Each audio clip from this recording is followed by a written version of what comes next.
안녕하십니까. 여론의 모든 것을 풀어드리는 여론고수. 여론만을 다뤄온 또 데이터만을 꾸준히 분석해온 저널리즘 분석 대기자 홍영님 기자와 함께합니다. 네. 안녕하십니까. 안녕하세요. 저는 배종찬입니다.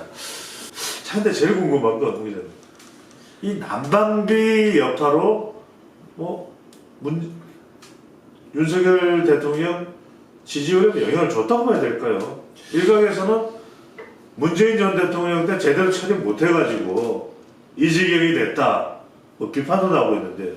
윤 대통령의 지지율, 난방비 영향을 받았나요? 어떤가요? 이게 사실은 원래로 따지면은 예전 과거에 이제 난방비뿐만이 아니라 어떤 일상적인 교통 요금이라든지 아니면은 세금이나 연말 정산 때 이제 어떤 호주머니로 들어갈 돈을 이제 빠져나갔다.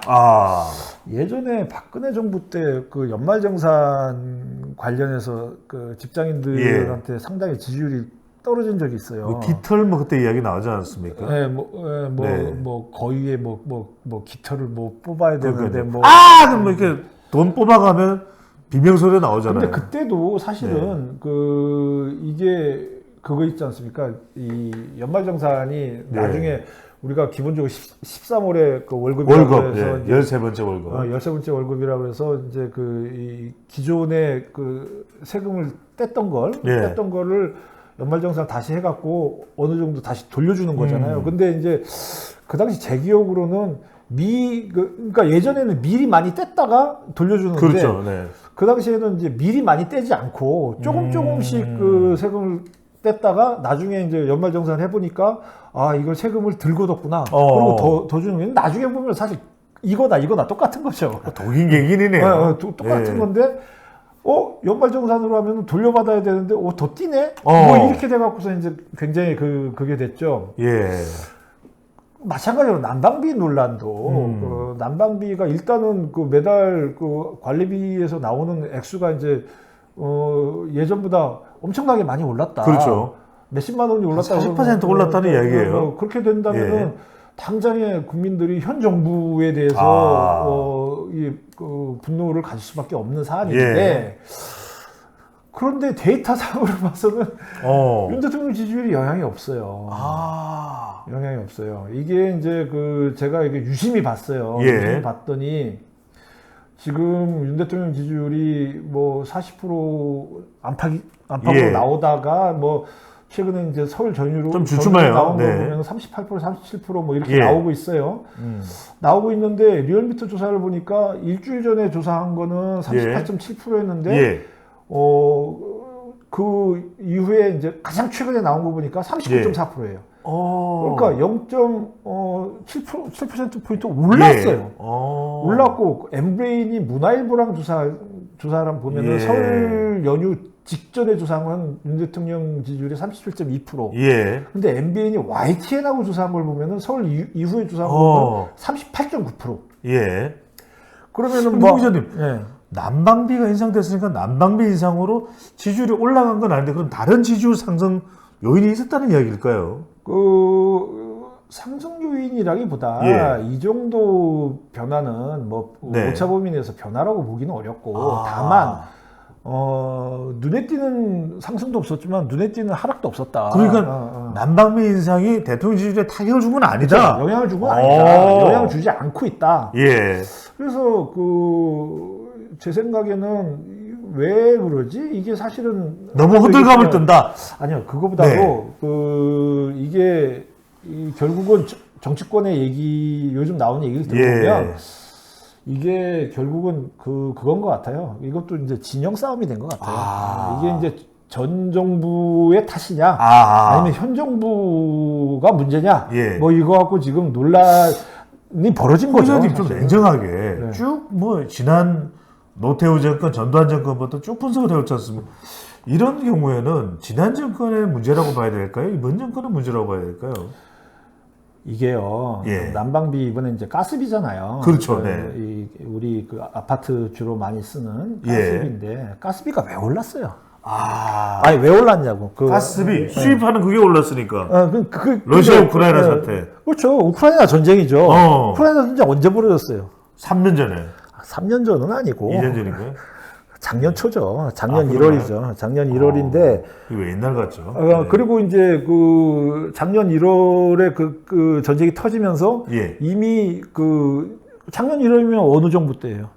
문재인 정부. 문재인 정부 때잖아요. 예. 그때 이제 급등을 하기 시작했죠. 아. 급등을 하기 시작했는데 어저께 뉴스에도 나왔잖아요. 예. 그때부터 그리고 그 이전부터 사실은 우리나라의 경우에는 그 가스비 전기비와 관련해서는 이제 이 인상 요인이 계속 있었다. 예. 근데 문재인 정부가 안 올리고 있었다.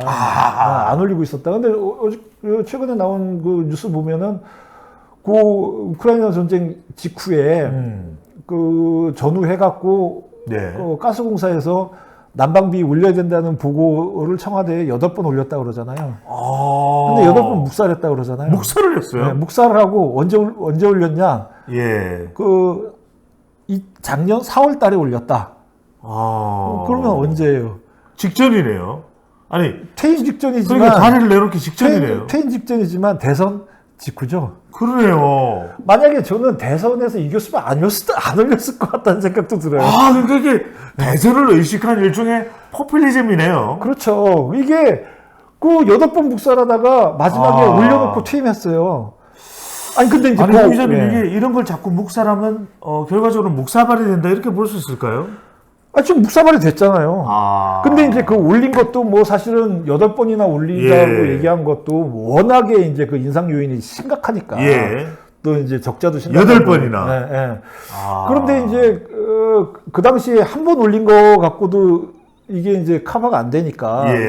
그 윤석열 정부 들어서도 작년 가을에도 이제 뭐 몇 차례 이제 많이 올렸죠. 올리면 뭐 그건 다 뉴스 나왔으니까. 근데 그런 것들이 쌓여서 겨울이 추워지니까 이제 난방을 많이 쓰니까 난방비가 인상된 게 이제 체감이 된 거죠.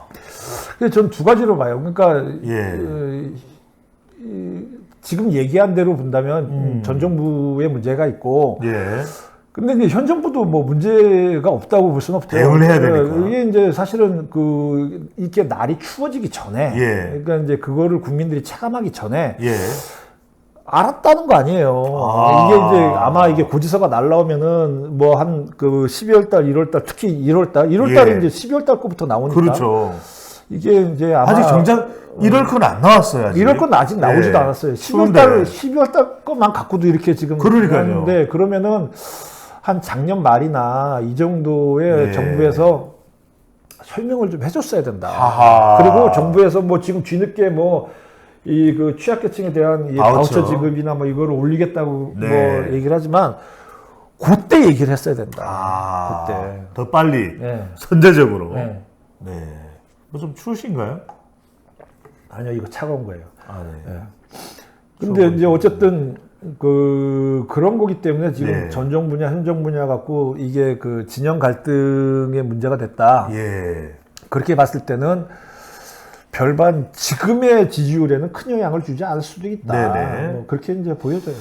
알겠습니다. 이럴 때는 짧게 여쭤보면 가장 좋은 해법은 뭘까요? 이렇게 난방비 폭탄 때문에 논란을 빚을 때 여론에 미치는 영향을 최소화하는 가장 효과적인 대응 방법은 홍 기자님 뭘까요?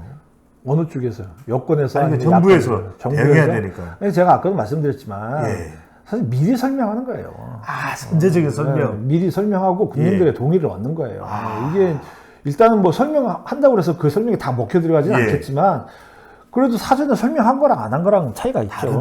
차이가 크죠. 그래서 앞으로도 이런 문제들이 뭐 또 유사한 다른 문제들이 있을 수 있어요. 뭐 이게 지금 물가 인상이라고 하는 거는 특히 이제 공공요금 인상 뭐 이런 부분들이 굉장히 우리들의 민생에 그 직접적으로 연관이 있는 건데 그런 부분에서는 미리미리 설명을 하고 SS네요. 선제적 소통.